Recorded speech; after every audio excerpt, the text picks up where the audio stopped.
We can move on and talk about Chelsea, Pete. Now, is there an update, please, talking of points deductions and various other elements with FFP about Chelsea, please? No update. Just the latest thing, obviously, is that with all these other clubs being handed points deductions for these breaches, and Chelsea seemingly like they're going to breach the rules, and they've openly admitted to those as well from the previous regime under Roman Abramovich. It seems almost certain they're going to be punished with points deductions and possibly other transfer embargoes or something like that because of the so many charges that will be up against them as well. But they've held their hands up, the Chelsea owners, Blue Co. So they are expecting to receive some punishment as well. But there's been no update, no news on a potential hearing, no charges against Chelsea as yet either. So it's just a wait and see, and it's just a lot of speculation at the minute that they will follow the suit of Everton and Forest and face points deductions because they have breached FFP and PSR regulations. In terms of a rough time frame, Pete, I mean, we know that we've spoken about Man City, that could go until 2026. Would we expect a similar time frame potentially for Chelsea? And if there is a sanction, what sort of sanction could we expect?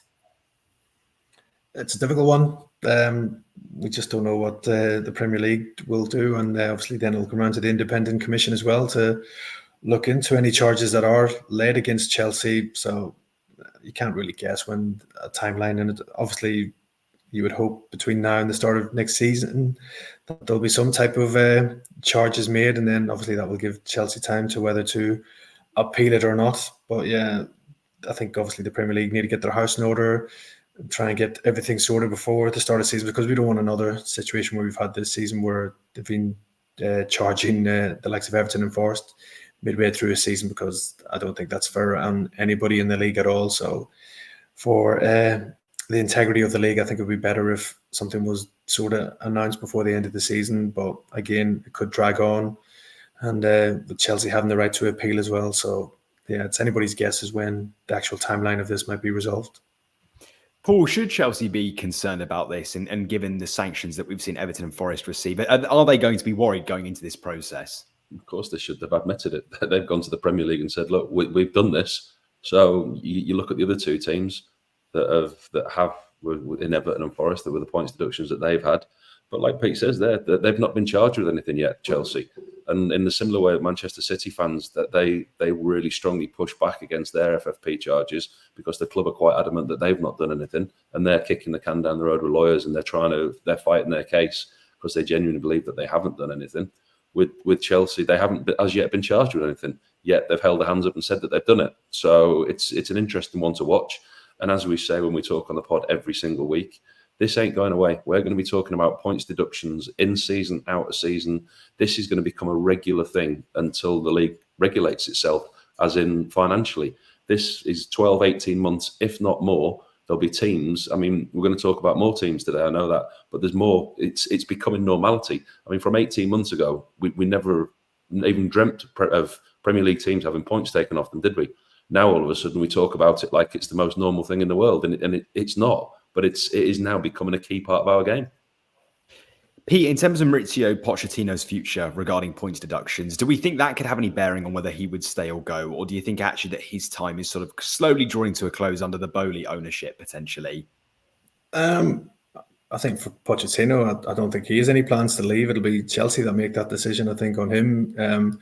It's been so many highs and lows for Chelsea this year, probably more lows than highs, in all honesty. Just very inconsistent. Obviously, Pochettino will point to the fact that he's trying to build a team with Chelsea, very young squad he's working with right now. I think the youngest in the Premier League. So he'll be asking for more time to try and get things right as well. They've shown glimpses of what they can possibly do with some performances this season. They've had 2 draws with Manchester City.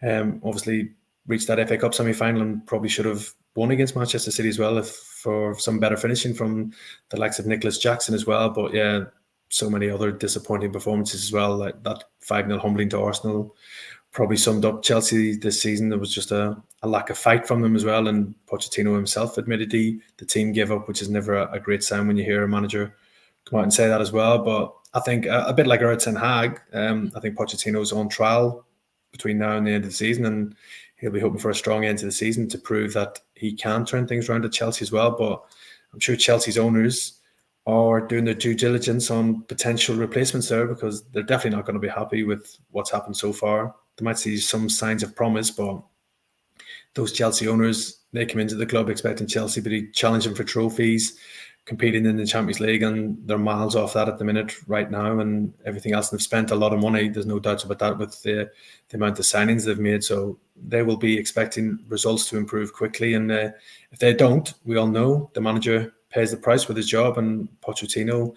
will be well aware that this season hasn't been good enough, and probably without the goals of Cole Palmer, you really worry where Chelsea might have been this season without him. So I think decisions will be made, I think, come the end of the season, what Chelsea want to do. But right now, you look around Europe, there's so many other clubs looking at manager changes as well. So it's just not an easy, straightforward one to do, because a lot of the targets that maybe you were going after or interested in could end up elsewhere.